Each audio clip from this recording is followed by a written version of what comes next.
Yo, what's good, everybody? It's your boy, the Anime. I'm here coming back at you with part 23 of What If Naruto was like Minato, otherwise known as Return of the Flash on Wattpad. And listen, so a few things. First and foremost, if you are interested, join the link in the description. It sends you to the Discord channel that I set up. If you're a server or whatever, if you're interested in that, come join. We have a good time over there. We have some great conversations and some great people over there, and I really would appreciate that. Another thing is, thank you to the sub who made the intro for the channel. Very much appreciated. Thank you for real. Honestly, I cannot stress that enough. It means a lot. Thank you so much. And then lastly, we hit 200 subscribers, which is a crazy feat to me. Again, I didn't even think we were getting 100 subscribers. I didn't even think I was going to get 50 subscribers. But now we're at 200 subs. So you already know, the next number to look for is 300, right? However, I'm not too worried about that. I'm enjoying the people, the little community that we've got going right now. And if it decides that it wants to grow, I'm happy with that. And if it decides it doesn't, I'm still going to keep dropping these videos because I just enjoy making them for you guys. I enjoy the comments. I enjoy the feedback. So, with that being said, leave a comment if you enjoy the video, or even if you don't, give some constructive criticism and give some feedback. But yeah, without further ado, cue the intro, future Seth.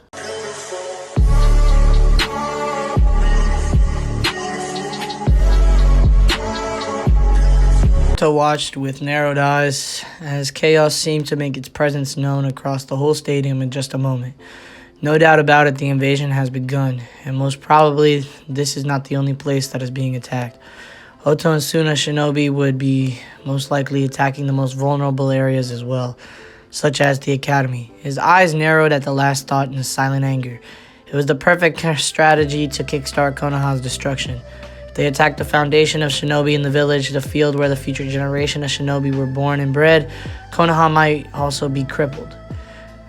The amount of time it would take to recover from such an attack would be so long that it wasn't even funny. I really hope Edo Sennin is still in this village. For now, though, I have other things to concentrate on. He sensed foreign chakra in his system, a genjutsu settling on him, trying to put him to sleep. A quick pulse of chakra shattered the genjutsu, and just in time, too. His danger sense rang an alarm, alerting him of a threat from behind his back. He didn't need to turn around to find out what it was. He already knew. Just as the arm of sand reached him, red lightning wildly danced around his body. Naruto ducked under it and spun on his heel, thrusting his palm right into Gaara's chest. Only then he got a good look at what Gaara had transformed into. His right arm had transformed into a giant a claw of sand, which had purple lines looking suspiciously like ceiling markings. His gourd seemed to have melted into sand and spread over his right arm and his back. A huge tail had formed on his back, which Naruto deduced had enough swing force behind it to smack someone right in unconsciousness. Naruto then saw where he had struck and smirked. Gaara's chest was uncovered by sand, exposed for all to strike. He amped up the lightning, causing lightning to streak across Gaara's body. Gaara roared in pain, his muscles spasming and contracting against his will. On instinct, his tail spun around with devastating force, enough to strike Naruto away. Naruto neatly backflipped away and was up in his stance immediately. His Hiraishin kunai held in both hands, reverse grip. The shock of Naruto's lightning was enough to throw Gaara back several feet, lighting burn areas appearing on the places that weren't shielded by his sand. Gaara started groaning, putting both of his hands on either side of his head. Naruto knew well enough what was going on, and this was his chance to stop it. Just as he was about to rush Gaara, 4 figures dropped between the two of them, causing Naruto to narrow his eyes. The eyes narrowed further when 2 more figures jumped right in front of him. Sasuke saw the genjutsu and easily dispelled it, wondering what the hell was going on. He then set his eyes on the arena, seeing Naruto face off against all 3 of the siblings. Sasuke frowned, looking around. The entire population of the audience seemed to have fallen asleep, most likely the result of a genjutsu. Looking back at the field, he made a split-second decision and jumped off, landing right in front of Naruto and dropping in his stance. I may not know what's going on, but I'll be damned if I let you fight them all alone. You've already stolen one of my fights. I won't let you do it again. Genma was not entirely surprised when the invasion began. The senior shinobi had been briefed upon the invasion by the Sandaime, so they had already had their orders on what to do. Genma looked at Naruto, who was in a fighting stance against the Sand siblings, and a Jonin, most likely the sensei. He chewed on a senbone, which he always kept in his mouth. Considering what I've seen up until now, Naruto could easily hold his own against those, but it's better not to take chances. He jumped in front of Naruto as well, noting with slight surprise that the Uchiha had surprised. Good, I wouldn't mind some extra backup, especially in Uchiha. He took his stance as well, facing the four Sand Shinobis. Baki sweat a bit as he looked at his opponent, a Jonin of Konoha, one who he could likely take on and win, but he wasn't sure if these students could win against the other two. He wasn't that much worried about the Uchiha. While he had won his fight in the prelims, he had shown nothing special over there. If Temari and Kankuro were to team up, they could likely defeat him, but it was that blonde that he was most worried about. Those cold azure eyes that reminded him of a legendary shinobi of the past. Those eyes containing no mercy, only cold deadliness that could kill you in a blink of an eye.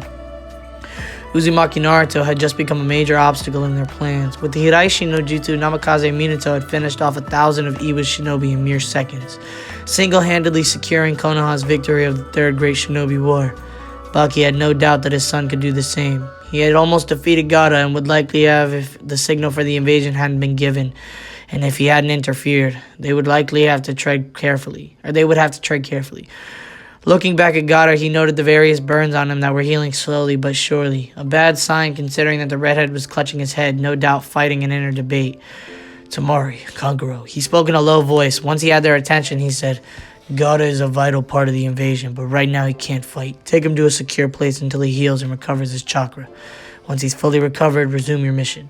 Kankuro nodded and picked up Gaara. Understood. Tamari nervously glanced at the opposing side, specifically at Naruto. For the last 2 days, she had spent most of her time thinking on what she would do if she and Naruto were faced off against each other in the invasion. After much thought and deliberation, she had come to the conclusion that she won't be able to bring herself to kill Naruto, and her feelings for the blonde were only growing. She pushed back her tears on seeing him now. His eyes were colder than what they had been 2 days ago. She could see no hesitation in them, only iron-hard resolve. Kankuro nudged her. Let's go, Temari. Stealing her own resolve, she nodded, and they both jumped over the stadium walls, heading into the forest of Konoha. Genma made a sound of irritation and slightly turned his head to address the two genin. He didn't know why this decision was made, but he had no choice. Kakashi had already issued him to do so. The nerve of that Cyclops. Uchiha Sasuke. He spoke in a serious tone, drawing the attention of the Uchiha. You have been said to be above your peers, so I'm going to assume that you are tuning level already. He was interrupted by a smirking Sasuke. You want me to pursue them and defeat Gaara, right?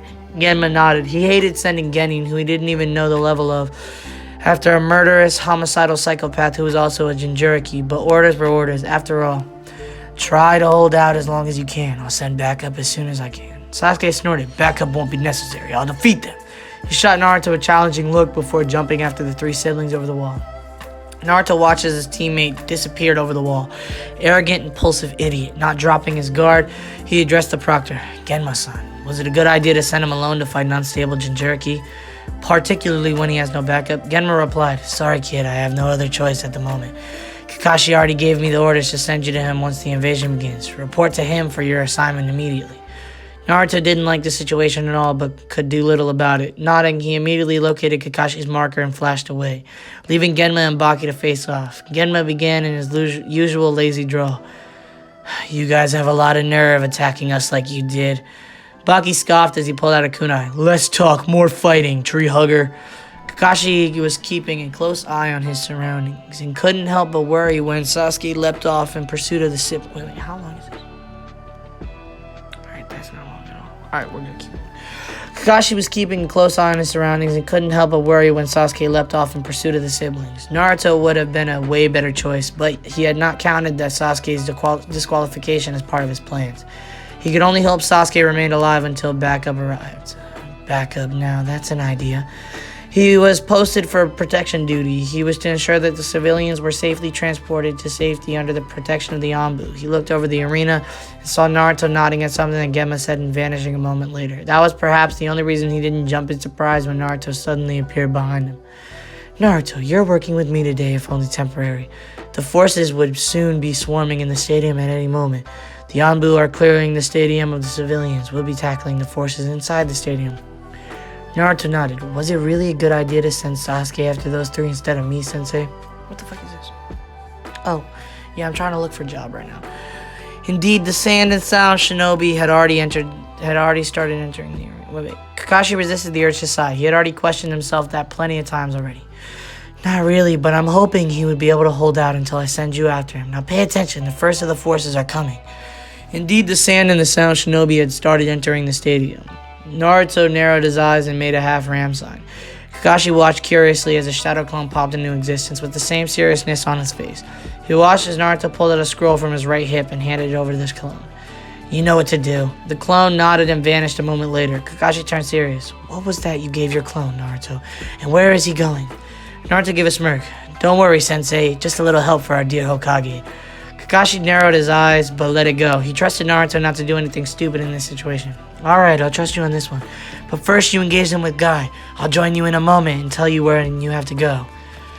Naruto nodded and almost flinched when Guy appeared by his side. Yosh, let's go, Naruto. We'll show them the consequences of their unyouthfulness. Naruto just muttered, hi, whatever you say. The two of them vanished, appearing on the battlefield. Kakashi looked around. The Anbu were engaging the shinobi on the stands, providing cover for panicking civilian to escape, and headed to the shelters. He easily dealt with two shinobi that were heading his way, splitting their throats within a minute. He looked over the stands, trying to find where his pink-haired student had crawled off to. He spotted her in the very back and smiled. She had dragged the entirety of Team 10 with her in the back, and in the hopes that they won't be discovered. He had to give it to her. The girl had grown some balls to be able to get her comrades into a safe zone in the middle of an enemy attack. He stealthily made his way to her. Sakura! He was immensely proud when she turned immediately to face him, a kunai in hand. She immediately lowered the kunai. Kakashi-sensei, don't scare me like that. Kakashi eyes smiled and then turned serious when Sakura asked, Sensei, do you know where Sasuke-kun and Naruto are? Kakashi contemplated on what to tell her. I know where Naruto is right now, but you don't have to worry about him. As for Sasuke, I've got a mission for you. Sakura blinked. A mission? There's a lot of jump cuts, so I'm going to check where we're at after each jump cut, just to make sure that I'm not going over my allotted time. I want to make this video like 20 to 30 minutes long, just to keep it about even. I want to kind of not vary my episodes as much. But I digress, and let's continue. I'm taking more of your guys' time. Hiruzen took note of the feathers falling as he turned his head towards the Kazekage. The other man took the same action as their eyes met and a smoke bomb exploded on the balcony, hiding them from view. The Hokage's attendant yelled for him to run, but it was too late as the kunai buried itself in his chest. The Kazekage leapt to the roof with the Hokage under his arm and a kunai to the old man's throat. A team of Anbu darted after them, but had to turn as the Kazekage's attendants appeared behind them. With a quick slice of the two men became four, but the pieces of the bodies didn't drop as they tossed off their cloaks, revealing 4 teens. The 4 now exposed Odo Nin quickly flashed through seals before pushing their palms out and naming their collaborative jutsu. Shishienjin! A purple wall came into existence in front of them, taking the shape of a cubic barrier. And Anbu was about to test the barrier when the voice of the Anbu captain rang out. Don't touch that shield or you'll burn! He said to the Anbu standing by his side. But Taicho, what about Hokage-sama? The captain gritted his teeth and looked at the 4 Odonin holding up the barrier. He was not a fool. Whatever was going to happen inside that barrier would likely be something big and dangerous enough to kill the Hokage. If he attacked the Odo Shinobi, there was a chance but that the danger inside the barrier would be unleashed onto the village. He couldn't take that chance. Not to mention the 4 Nin had secondary barriers around themselves. The functions of them they were unaware of. He had no idea to release either of the barriers. They were odd, very bad, very, very bad. Guess we'll have to have some faith in our Hokage. The clone watched from his hidden perch with the calculative daze as the purple barrier went up on the roof of the building of the Kage box. So they decided to use that barrier. Not bad, he mused as the barrier went up as tall as almost 400 feet. Good thing the old man already has a mark on him, otherwise doing this would have been almost impossible. He remarked to himself as he flashed away. Hiruzen glared at the smirking form of his former student. He had entirely expected this to happen, so he'd worn his battle robes under his Hokage robes. Orochimaru, he whispered, ready for any trick his student might pull out. Orochimaru noticed this and chuckled. It seems you were expecting all of this, Sensei. It didn't miss my attention that the Konoha shinobi were rather unusually tense. Orochimaru looked at the old but determined form of his sensei and almost chuckled. Did he really think he would win against him today? He was already pushing himself at the age of 70. He was in no age to be exerting yourself, which was no age to be exerting yourself as a shinobi. Not to mention he had a guaranteed success with his newest ace in the hole. Orochimaru smirked deviously. Do you think you can defeat me at your age, Sensei? Hiruzen ignored the taunt and said, This time you really went far, Orochimaru. It was my greatest mistake to let you escape that day, but no more. Today you will die, even if I have to take you with me. Orochimaru asked curiously, Where is all this courage coming from, Sensei? Hiruzen was stoic and instantly replied, This is my will of fire. As long as it burns strong within me, I can guarantee your defeat. You can never defeat someone who has a will, a fire which burns strong. What the You found your resume and thought you would be a great maths. I don't even live in Philadelphia. What the fuck? Tripping, bro. Tripping. I'm not even from Philly. I'm mad bugging, B. Alright, let's go. Where is it? Okay, there we go. Orochimaru chuckled, which turned into a full laugh. What courage you display in the face of your death, Sensei. But today I'll show you just how weak your will of fire is. That is, when I extinguish it and raise this village to ashes. Hiruzen glared at him and was about to attack when something flashed blue in his peripheral. He almost fell due to surprise. Naruto, what are you doing here? His heartbeat increased rapidly as he saw the blonde standing right beside him inside the barrier facing Orochimaru. Before he could enter the state of outright panic, Naruto raised a hand. Don't worry, Hokage-sama, I'm just a clone. Orochimaru narrowed his eyes curiously as he set his eyes upon the blonde mystery that was Uzumaki Naruto. When he first encountered the genin in the Forbidden Forest, he had been slightly impressed that the boy had been able to kill his summon with complete ease. Not only that, but he had formed an impressive tag team with the youngest Uchiha and managed to put him on the ropes. Now 1 month later, he had been surprised by the blonde again when he managed to learn and apparently master the incredibly difficult and complex Hiraishin no Jutsu. The jutsu that earned the Yondaime his name, Yellow Flash, but he then proceeded to best a Hyuga in Taijutsu and utterly humiliate them. Not only that, but he managed to completely turn the tables on a Jinchuriki without using his own Biju chakra. Here was a dangerous combination of genius, power, and skill, that too at such a young age. Even Itachi hadn't shown such abilities at his age, and that guy was right up there with Orochimaru and the Yondaime in terms of being a genius. Right now, he curiously watched the interaction between his former sensei and the genin. Perhaps he was here to offer some help to the old fool. Hiruzen almost sagged in relief that the Naruto behind him was just a clone. No matter how powerful and talented Naruto was for his age, he was not ready to deal with the likes of Orochimaru yet. So why are you here? The clone then pulled out a scroll and held out the old leather. Prime sent me to give this to you. Hiruzen accepted the scroll with a raised eyebrow. Most probably Prime was the original Naruto. What is it?